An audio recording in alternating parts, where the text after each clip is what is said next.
There's no escaping it. It's a little bit of your individuality goes away when you become part of the fire department. Now you're a fireman. You're not just Michael Allison. You're firefighter Allison. So the rest of your life evolves around what it means to do this job and what it means to represent the department, and what it means to represent firefighters. I got 5 generations of firefighters in my family. And there is a level of understanding that you're usually the last person that someone calls. We don't call for help. Who do we call for help? Other firemen. So what's your next option? You're taught, if you can't do it, then there's nothing else out there for you. Rescue 243 to dispatch. Rescue unit, repeat. Dispatch, this is Rescue 243. Received 243. Go ahead with your message. 243, we have an officer assist, code blue. Rescue 243, can you repeat that message? Your transmission is low and unreadable at this time. 243, we have a code blue and need officer assistance now. Please send some resources and backup. Received 243. Code blue, officer assist. Help is on the way. Hang in there and don't give up. Man. I'm good, man. Good. Good. How you been? I've been good. Good. I've been real good. Just trying to maintain this to the next shift. Try to help guys out, and just trying to make sure that people stay healthy. Yeah. Yeah. But man, I tell you, I'm glad you're doing what you're doing. You're making a lot of difference for people. And I think today in the fire service, a lot of people just don't feel like they got someone they can talk to or someone that can relate, to the job they do, unless it's a fireman or someone that's been doing the jobs or a policeman. Right. But a lot of people, I think, can't go home. They can't talk to their wives and they can't talk to their families because they don't understand it because they don't do it every day. Mm-hmm. So it's good to know that there's people like yourself that firemen could reach out to because you're a fireman. So you're a fireman's fireman. You've lived the life. You did 30 years, in the fire service. You've lived it. You're also the chaplain for years. So you know how to reach out to people and people trust you to come to you.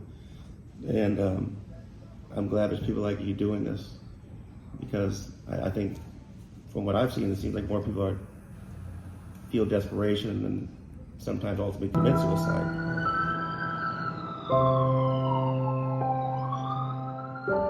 My story began with my son. His name is Taj, and he had been a firefighter for over 10 years. And due to some personal circumstances, as well as work-related stressors, he decided that the best option for him was to take his own life. So 5 years ago,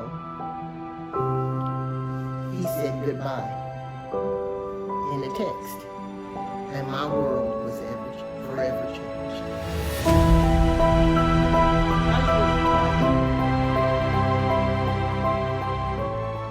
I'm a huge proponent of taking vacations, taking breaks, putting you some shifts together. You look like you sleep a lot. I do. I'm a low energy guy. I keep myself in low battery mode. But I'm a big proponent of taking breaks. Like you gotta take some breaks with this stuff. It'll wear you out. Just the mundane routine calls that we make, like just every day, all day. And when you get home, like I live pretty close, so I don't have the luxury of a drive home to kind of unwind. So I might just sit in the garage for a few minutes and just listen to some music before I go in the house, just to kind of get out of problem solving mode from that I've been at the station for a day or 2 days if I hire back or something like that. So I definitely think you got to have a good work-life balance, and you got to have something outside of work that you enjoy doing to kind of forget about all this stuff. Like you said, we love what we do, we enjoy helping, but we're still humans at the end of the day. So if you just always go,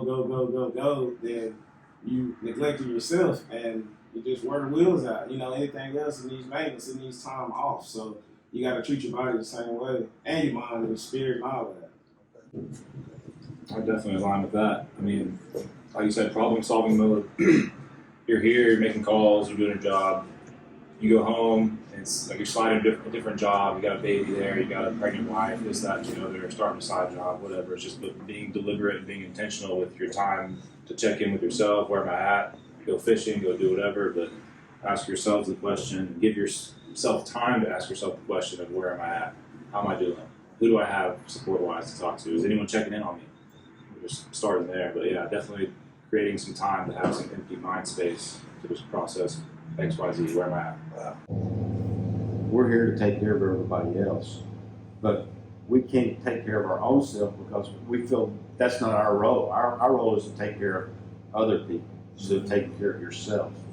And we have to change that mindset to where you can stop and look at the situation and then ask for help or get what you need at that time. How would you change one of the things you think you do to change that? Well, you could start, we all talked earlier about counseling.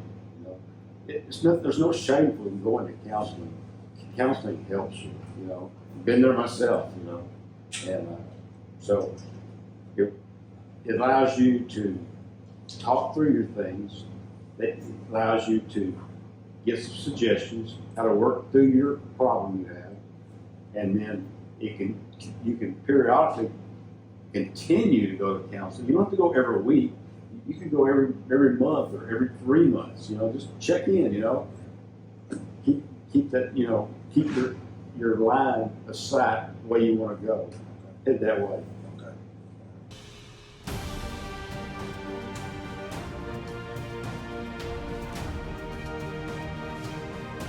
Every day, first responders are there for us, ready to answer the call at a moment's notice. But the question we often fail to ask ourselves is who's there for them when they need help?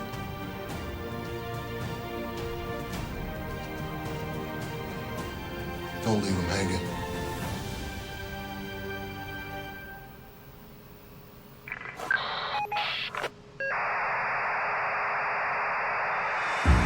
First responders, don't give up to the next shift.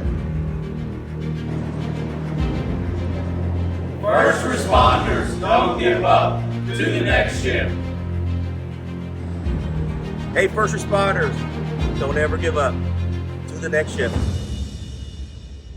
First responders, don't give up to the next shift. First responders, don't give up to the next shift. First responders, don't give up to the next shift. Hey, first responders, don't ever give up to the next shift. First responders, don't give up to the next shift. First responders, don't give up to the next shift.